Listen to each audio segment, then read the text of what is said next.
Hey, super legends, superheroes, and superstars. My name's Dre. Welcome back to another episode of Hot Hire. We are live. We're live on YouTube, live on LinkedIn, and live on Facebook. You know the drill. If you are tuning in from around the world, please let me know where you are from. I love to see a bit of energy and emojis in the chat screen, so light it up like it's 1999. And do you know what? I was pressing the play music and the music didn't play. So we are going to move on. I'm so excited about today. So I've got a special guest. So I first met this amazing woman, amazing human, several years ago at a company called Michael Page, which is an international recruitment company. And something that really stood out about her was just the way that she carried herself and her energy. And she's really quick-witted and got an awesome sense of humor. So without any further ado, I want to give a big warm welcome to Erin Cuerton. Hello. Nothing like a big introduction where I'm supposed to be funny all the time now. Thanks for that. I don't know each other. So how are you? Sorry, what was that? Yeah, how are you? Yeah, doing good. Looking forward to Christmas and a bit of a break. I think just like most people, 2021's been a bit of a trip, let's say. It's been a crazy couple of years. All right. Do you want to tell us a little bit about yourself and about your career journey? I can do that. So when I finished school, I sort of didn't exactly know the path I wanted to take. And given the background of my family and working in hospitality and quite a few different areas, I actually decided to open a restaurant in Tasmania. So it was a wood-fired pizza restaurant, very different to anything sort of I had done before. We had it for 5 years, were listed as #1 by TripAdvisor in Tasmania to visit, and really worked hard on sort of perfecting that art. And then 5 years later, sold it as a going concern, moved from Tasmania back up to Brisbane, and was in that, again, just that area where I wasn't sure where I wanted to go. What was my career journey? Did I want to return to university? What was my plan? And actually was recommended to go into a recruitment agency by my sister at the time, who actually also worked in a recruitment agency, and was asked a question that every recruiter will probably tell you they were asked when they go in. And that is, have you ever thought about recruitment? The answer is always no. I've never thought about recruitment, but sure, why not? And jumped into agency recruitment live. So started recruiting qualified finance professionals, which is something that I had never done before. I'm terrible at math. I did math A at school. So the idea of talking to people who knew so much about numbers was a little bit terrifying, but started recruiting that piece, had a really great manager in that space. And built up some time there before sort of moving on to a different space and a different agency. That one was a little more, I guess, boutique. So I had exposure to more roles, more different things to recruit, different companies. We did a lot of import-export recruitment. So working with major beef companies and things like that within Australia for export, and supply chain recruitment. Started off just in a representative position there and moved into recruitment manager quite quickly. I found the idea of agency recruitment amazing, but wanted still just to have a little bit more exposure on the inside, if you will, of a business, and approached a client of mine at the time who I'd always sort of looked up to. I always loved how she communicated with me, and went to her asking how I got into internal talent sourcing and how I would get into recruitment, with no real idea that she would offer me a job, but came back and offered me a position. So that was with Fletcher Building, and started working with Fletcher Building in their centralized recruitment function. So they do a lot of building product creation, and they have businesses all over New Zealand and Australia. And one of those businesses is Laminex. So after working in that role for, I think it was about 1.5 years, we decentralized as a function, and I went and worked directly for recruitment solely within the Laminex space. I was in that role for not very long and had to break the news to my manager that I was pregnant and had to go on mat leave, which in the middle of COVID, she actually had no idea because no one can see your belly when you're on video calls constantly. Yeah. From here down. And have just recently, in the last 6 months, returned back to Laminex as their talent manager, talent sourcing lead, assisting with their branding. And that's my journey. Awesome. I love that. All right. So I'm really curious. So you were pregnant during COVID. Mm-hmm. So how did you manage that? And also, you know, doing the roles and responsibilities like of your how do you do it? Yeah, I get it.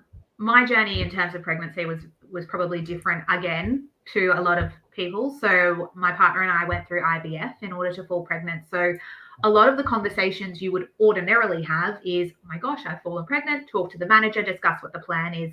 My work was aware of the fact that I was going through IVF processes before they started. So it was an interesting time to do during COVID. We pretty much went straight into work from home the moment we found out that the IVF treatment had worked.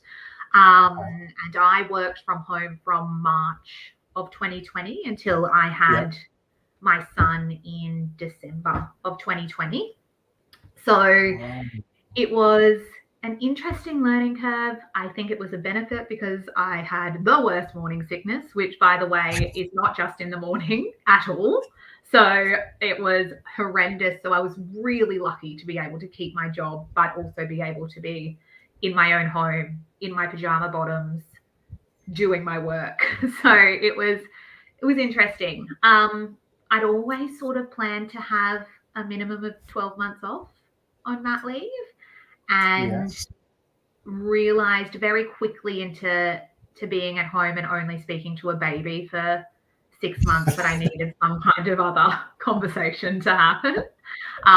So actually returned a lot earlier than I had expected. And I did that because I was allowed the opportunity to do that by my manager. So I am extremely fortunate to be able to work from home still. I work 2 full days where I'm available for calls, meetings, and everything else. And then the remaining 2 days or hours that I have, I actually make up. So nap times, night times, early mornings, that's when all of my admin gets done and a lot of the things that I don't have to be on the phone or videos for. So again, this is not something that a lot of people get the opportunity to do, but it's absolutely something that I managed to do. So that's how you balance it, I guess. It comes hand in hand with the fact that I am a perfectionist and a multitasker and someone who can't sit still. So, and you get used to not sleeping, so you just feel those hours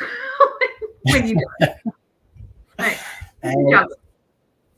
So I remember seeing a few months ago, like you put a post on LinkedIn about the support. Yeah. And it blew up. So funny. I was calling all of my family, telling them that I was famous now. They didn't need to contact me anymore. Don't worry. I'm an influencer on LinkedIn. Ridiculous.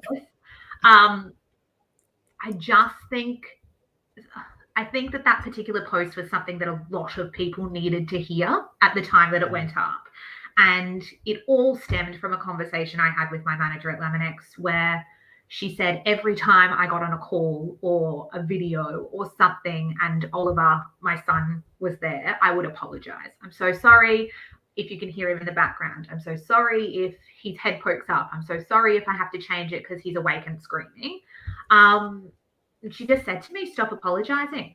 Stop apologizing for having to make your work life work for your life. And it just really changed the entire way I looked at things. I think I was so concerned with trying to be this person I was pre-children instead of just incorporating that into the new way I worked, if that made sense. So just put a post up of that. I think there was a photo of Oliver climbing over my back or something at the same time. And I think a lot of people just really wanted to hear it and really needed to hear it. A lot of them were in lockdown, homeschooling and doing everything else. And it was so important. So that comment from my manager really, really helped my mental health and also my career journey, because I don't think I would have still been doing what I was doing if she hadn't sort of put me at ease. It's awesome to have that support.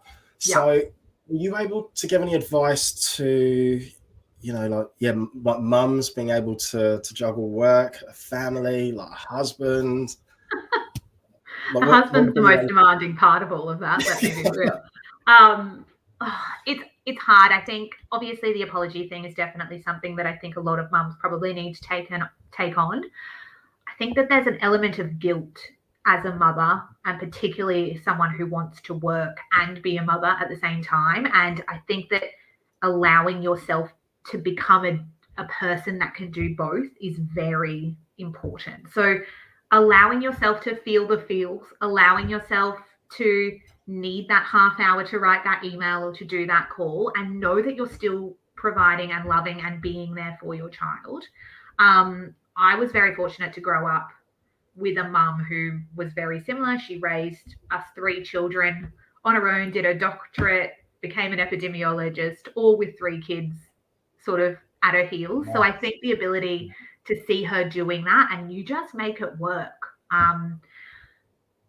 As much as you think that this stigma of a career person or a mum is gone, it's still very much there. And even if it's self-inflicted, everyone kind of rates themselves as being not able to be great at either.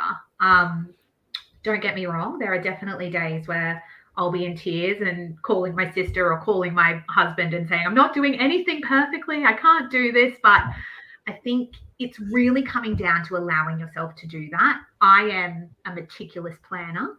I write lists, I set times, I do everything, and that's how I make it work. And I also probably just am real with myself and manage expectations. I think a lot of mums fall into the trap of trying to make themselves available for everyone in their business and making themselves work to everyone else's timelines. And there are going to be times you'll have to do that. But being able to put your hand up and go, do you know what? 10 o'clock on Tuesday actually is the one time that I go to the park every time with my son, and I don't get to do that, I don't get to do that for the rest of his life. So I'm sorry, 10 o'clock Tuesday doesn't work. And there's times where you have to make that change, but allowing yourself to have that time really helps when you can work and when you put that self forward. Brilliant. All right, so what would a typical day look like for you? So what time would you get up, and like your hubby, and then who looks after Oliver? Yeah, so I am married to a tradie. He owns his own business. So we get up at 4:45 every morning. Oliver sleeps generally, ideally, until 6 p.m. So between that 4:45, 6 p.m. mark, usually I get myself ready. I will have one of my many cups of coffee for the day. I'll quickly check emails and anything urgent that's come through from my time. And then when he wakes up, we obviously do breakfast bottle and everything else. Again, fortunate, my mother-in-law looks after Oliver on a Tuesday and a Thursday for me. Because I came back so early from mat leave, I hadn't sort of mentally prepared for the daycare trip. So we haven't done that yet. We will. But he will have a bit of a play in the morning, anywhere between 6 and then 9. When he goes down for a nap, he'll usually nap for an hour and a half. So in then I can smash out a bunch of calls, meetings, everything else that needs to happen. Then he gets collected on a Tuesday from Sharon, my mum, and she actually will take him over to her house and they play for the rest of the day and we work it out. During the downtimes, that's when I'm doing laundry and organising dinner and making lunches and all of the mum mental load that no one else thinks about until you're doing it. Yeah. And Oliver comes home around 4 o'clock and we do dinner, and Michael gets home around 5, 6 o'clock and we do bath bottle. Oliver goes to bed at around 6:30 and I'll jump on, finalize anything. I was on a call with all of my team yesterday and a bunch of them were saying one of their must-dos before Christmas was to clear out the 400, 500, 600 unread emails in their inbox. My head almost exploded. I I met a manager in our business once who mentioned a sun up to sundown rule. Essentially, he said if an email comes in during the time that the sun is up, you have to respond by the time the sun is down. And whether that is a, hey, I didn't have chance to get back to you, but I promise it'll happen tomorrow, or I did get your email, but I didn't get a chance. Acknowledging the email essentially puts some accountability on yourself.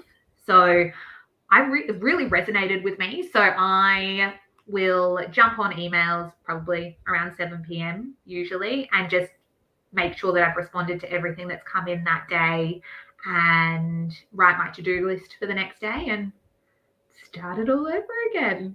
And with a couple of glasses of red wine, champagne, and whatever else needs to happen thrown into that week, depending on the week. Love that. Thank you for that. And I love that tip about the sun up, sun down for your email. So that is something that I'm going to take on board. So accountability, so it's good. All right. Bit conscious of time, so I've got a couple more questions. Go for it. What advice would you give to someone wanting to get into recruitment? Yeah.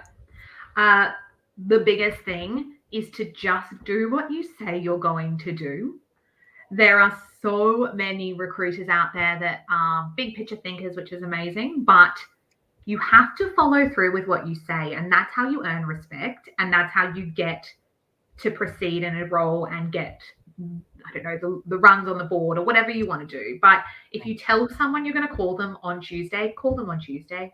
If it's as simple as that, it's not rocket science, but it is something that I was told when I started in recruitment and did as a rule, and have never sort of wavered from that. And I think that that's how you earn that trust, and that's what's so important in recruitment life. Yeah, because because I've got quite a few clients that, like, say, when they're dealing with like recruiters, they get really worked up. They're like, well, the recruiter said he was going to call me, like Tuesday at 4:00, and he hasn't called. And it's like, what should I do? And I'm like, oh, just wait. Like, should I call him now? I'm like, no, just wait. Like, okay. So, unfortunately, we have a bit of a stigma. Yeah, we need to do it. Especially if someone doesn't have a job and they're desperate to find a job, and that's like their whole sort of livelihood and life is on that. So it's an emotive time, right? You're worried, you're stressed, you're financially worried. You've got to keep in mind as a recruiter that these people are generally in a really tricky position, and even just a simple phone call to say that you don't know the answer yet is going to put them at ease enough to help move forward. Yeah, totally agree. Just doing the simple things. Yeah. All right, very last question. Actually, I'm going to ask you two more. I'm going to ask you two questions. I promise I'll be quick. Okay. All right, so what's next for you in Erin's world? I am, career-wise, I'm really focusing on the branding piece a little bit at the moment. So we've had such a market shortage in terms of candidates, and it's an outside the box thinking, how can we come up with new ways of doing things? How do we brand Laminex? How do we make it come out and everyone else to know how amazing of a business to work for? So I'm learning that piece, and I'm also getting a lot more exposure to big business workings and working with some senior leaders in our company that are amazing. So career-wise, that's what it is. Personal-wise, just getting through Christmas. Maybe sleeping. All of that would be nice. Yeah, are you staying at home for Christmas? Yeah. We are going up to Noosa, very lucky, on the 27th for a few days, but we'll be home for Christmas, yeah. Excellent. All right, very last question. Is there anything that you'd like to leave the audience with? Anything at all? I think for me, the biggest thing I learned from 2021 is just to be kind to yourself. Allow yourself to have those bad days. Allow yourself to have the time to be proud of yourself, and allow yourself to have the time where you need to be challenged. Ride the roller coaster and just allow it to happen. You'll get there. Coaster, I love that. Brilliant. All right, Erin, just want to say thank you very much. I'm going to see if this button works. See how we go. No? Okay. All right. Awkward. So I just want to say a massive, huge thank you. I'm so glad that we caught up earlier and we've caught up today. And man, just like hearing like your story and also like the personal element of it. So I appreciate like your like the value that you've given, your openness, like your vulnerability, and just keep being amazing. So really appreciate you. My pleasure. Thanks for inviting me. You are so welcome.